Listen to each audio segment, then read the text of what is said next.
Today, we all remember Dr. Martin Luther King Jr. and his impact on the civil rights movement. Yeah, and President Biden delivered the keynote speech at the National Action Network's MLK Day celebration. We face another inflection point in our nation's history, one that's going to determine what this country looks like several decades from now. You know, this is a time for choosing. Will we choose democracy over autocracy, or community over chaos, love over hate? These are the questions of our time that I ran for president to try to help answer, and that Dr. King's life and legacy, in my view, show us the way forward. We just have to look back. We got to be prepared.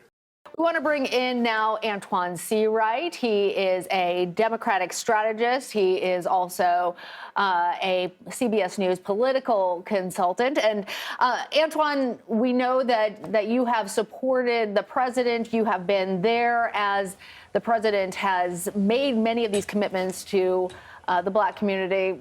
Overall, what are your impressions of his speech today?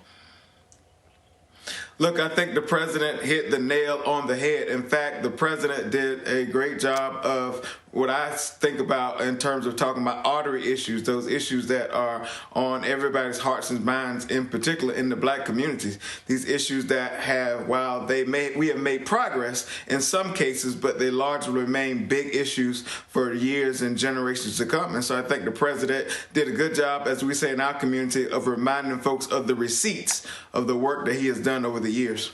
Definitely showing the receipts there. Yeah, you know, Antjuan, the president does not often speak in front of a national audience that is carried on multiple cable networks and our streaming network, others as well. But this one was, because it was a holiday, because of the audience he had, because of the lunchtime hour. Energy-wise, for people who are not used to seeing the president speak, might have been tuning in today, they're not at work, they're at home.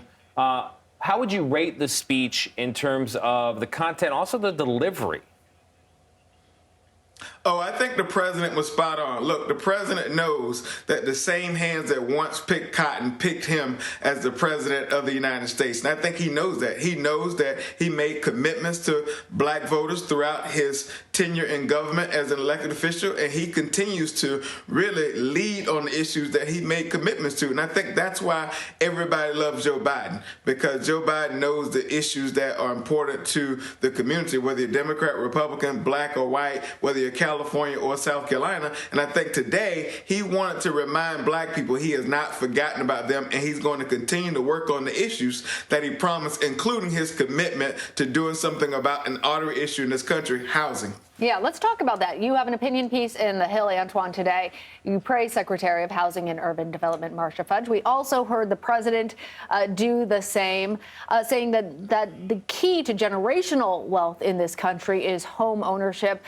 What has she successfully accomplished in terms of the housing crisis, and where are the areas that we still have more work to do?